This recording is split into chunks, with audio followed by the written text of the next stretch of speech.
Hello, true believers, and welcome to another edition of BK's Bullets. My name is not Brent Cassina. My name is Jim Afanis, and from time to time, Brent gives me comics to read and review for you guys.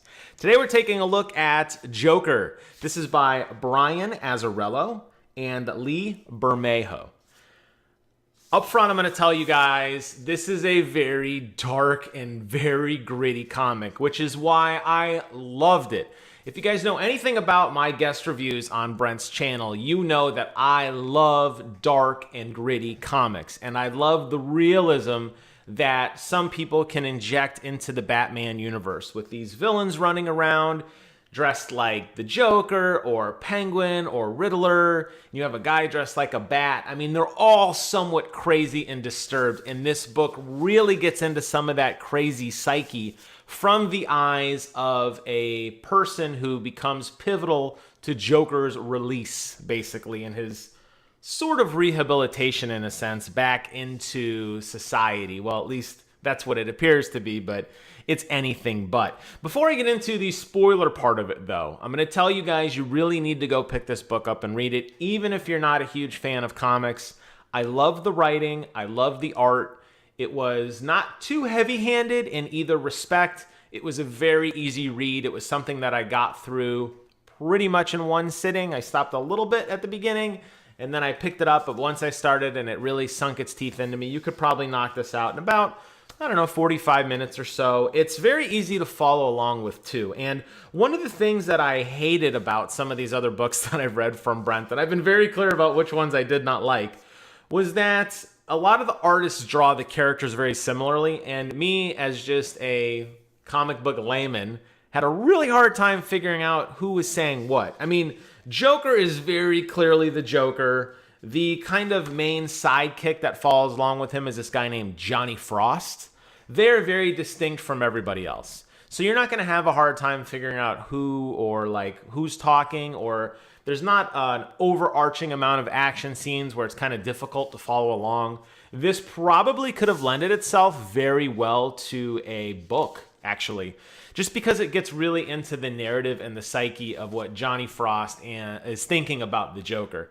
The Joker, even though he is kind of the main character of the story, I mean, the story is really about him, you don't see any of his thoughts. Everything is processed through this guy, Johnny. And with that, I'm going to transition over into the spoiler section of my review. So if you don't want to know what happens, stop this video now, but come back later after you've commented, rated, and subscribed to hear what I think about it. With that, let's talk a little bit about the story and let's get into some of the spoiler stuff. So the story picks up with people trying to figure out who's going to go pick Joker up from Arkham Asylum. He's been released. He's deemed no longer crazy. They're going to let him just back out into the streets. And this guy named Johnny Frost decides he's going to be the one to do it. He's a low-level thug. You learn later that he's going through a nasty divorce with his wife. He's got a kid. He's been in and out of jail, I think, 5 or 6 times. The guy's just kind of a deadbeat. But he's the one who decides to go pick up Joker, and he kind of feels like this might be his shot to be one of the guys and really, work his way up that ladder. Now, the world has changed drastically since Joker was in Arkham Asylum, and his empire and his grip over Gotham City has largely been picked at by Penguin and by some random gangsters that Joker meets later. Riddler's involved.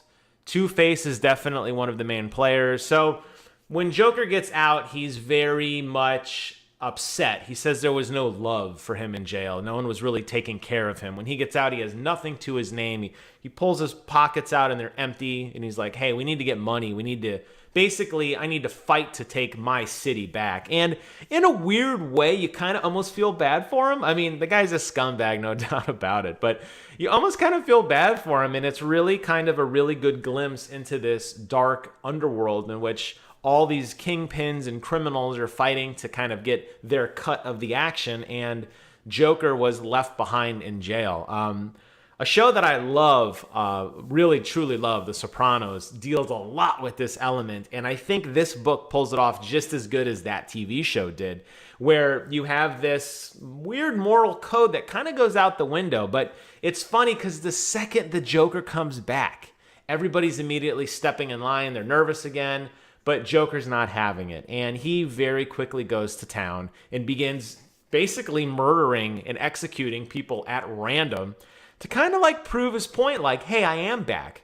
And everything is kind of through the eyes of this character, Johnny Frost, who turns into be his chauffeur really more than anything. He's definitely not muscle per se. And Johnny Frost is driving him around kind of thinking like, okay, I can get into this. You know, this is how you get a seat at the table. And he's looking, you know, he's really comparing himself to Croc, who in this particular story, Croc is kind of Joker's like kind of like his VP almost, I feel like. And I don't know if that's how it normally is in the comics, but in this particular story, Croc is kind of his lieutenant or whatever, you know, like his backup man.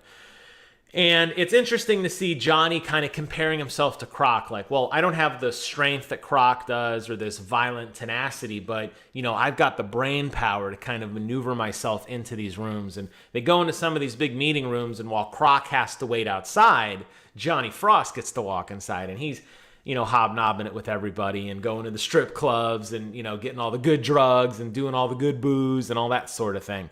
And he kind of starts to see himself making it. Well, ultimately what happens is behind the scenes, Harvey Dent, Two-Face, is using this private investigator to kind of manipulate Johnny Frost to turning on the Joker. And there's a lot of times in the where they meet, this private eye and Johnny Frost. And Johnny is very clear, like, I'm not really interested. But there's this almost ambiguity of, like, is Johnny Frost another one of these scumbags, or is he truly loyal to the Joker? And we find out later on in a scene where during a drive home, there's a drive-by, and it turns out that it's Harvey Dent's guys, these kind of off-duty police officers, who shoot up the car that the Joker's driving in with Johnny Frost. They get in a car wreck. This detective holds a gun to Joker, about to kill him, basically dead to rights. And Johnny Frost has that moment where he can just say and do nothing and then become loyal to Harvey Dent and work his way up that ladder, you know, the man who helped kill the Joker. Or he could turn the gun on this detective, and ultimately he turns the gun on the detective, which truly solidifies in his eyes that relationship with the Joker. And that's when he really, at that point, you really don't have much sympathy for the guy anymore. And I know I said earlier that you kind of feel bad for the Joker, but this Johnny Frost guy, definitely getting involved with the wrong people. So ultimately what happens is, you know, through the course of this story, Joker basically murders and violently executes, just goes on these random rampages. At one point, he just randomly walks into some apartment, murders this old couple, and he's just laying in their bed, and they're all bloody sheets, and he's like, hey, this is great, isn't it? And Johnny Frost, even though he's now made it and kind of proved his loyalty to the Joker, he seems to have a hard time kind of accepting it. But hey, he made it, right? The real culmination at the end of the story is when Joker actually rapes Johnny Frost's soon-to-be ex-wife, claiming that they're even, because I think the Joker knew that Johnny Frost was talking to Harvey Dent. You know, it's always interesting in these books how the villains seem to know everything at all times, but the Joker, being a smart, you know, well-connected guy that he is, probably figured out what was going on. But ultimately, you know, the wife is saved, I guess, in a sense. She gets a bunch of money and she gets to go live her life after being raped, if that is such a great ending for her, really. And Johnny Frost kind of has to live with the guilt that, you know, basically his old life is completely gone at this point. Any chance of any redemption on his part is ultimately gone.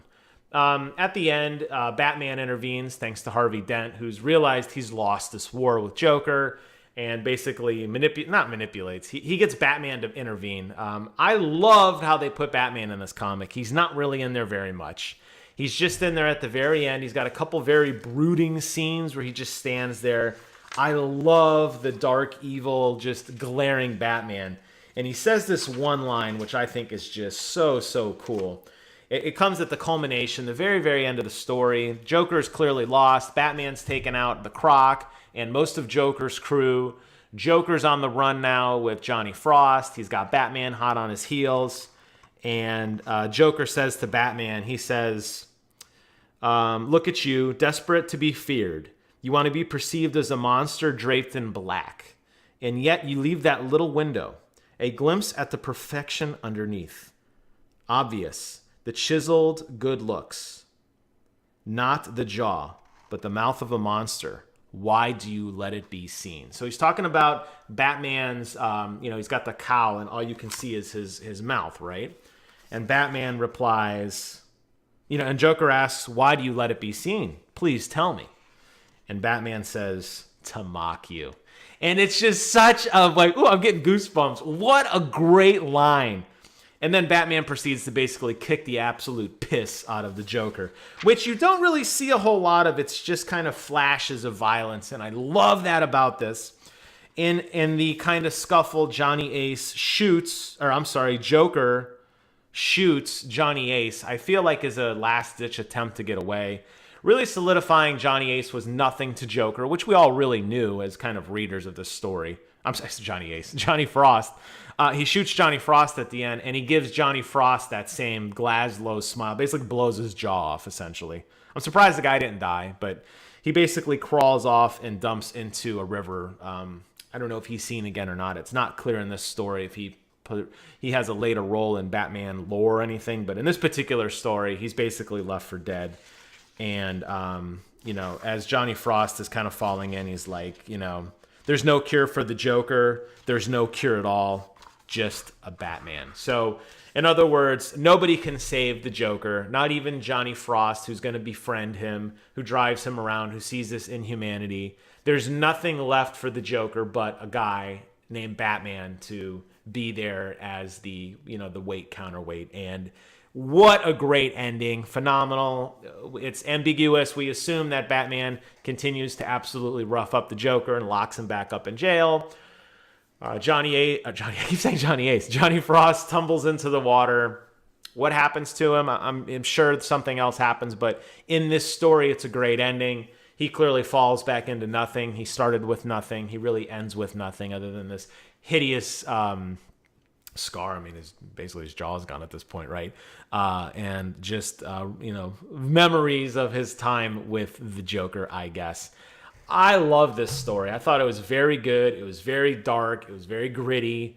It showed just how evil the Joker is. Not that I think we needed any more of that in terms of just we know who the Joker is, but I have to really give it to Brian Azarrello, the author of this. I mean, the art is great by Bermejo. I'm not taking away from the art by any sense, but the story just really nails that just hopelessness that is the Joker, and you just see the cesspool of violence and, just this death and destruction that he brings. And Johnny Frost character brought in, he's a great muse kind of in between the Joker. We get to see the Joker through Johnny's eyes, and in the end, the Batman wins because he's the freaking Batman, dude. He's gonna win, and just a great way for it to end. So I loved it. Just reading through some of the other stuff here, it actually does say that Johnny Frost appears as a henchman in Suicide Squad, portrayed by Jim Parrick, which I guess is the movie.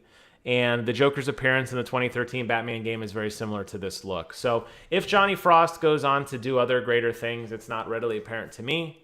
But I'll tell you what, freaking home run. I highly recommend this. Hope you guys enjoyed this deep dive of Joker. And definitely throw your money at this one. I think it's one that I would definitely like to read again at some point. It still is not as good as my beloved Dark Knight Returns, but it's definitely top 3 for me. And if anybody knows anything about me, I am usually the absolute biggest comic book critic in the world. Despite the fact that I love Brent to death, I have no idea why he asked me to do these videos sometimes, because I feel like I just pan everything, and he's like, oh, this is like the holy grail of comics, and you read it, you're like, it sucks. So, but for once, I think we're going to see eye to eye on this. The name of the book is The Joker. Hope you guys enjoyed this video. Do yourselves a favor, comment, rate, and subscribe to this channel. Brent puts out amazing content on comic book news and videos and that sort of thing. So, stay tuned to that. And that's it for me. I'm heading out to E3. Thank you guys so much for watching. And until next time, I will see you guys in the funny pages.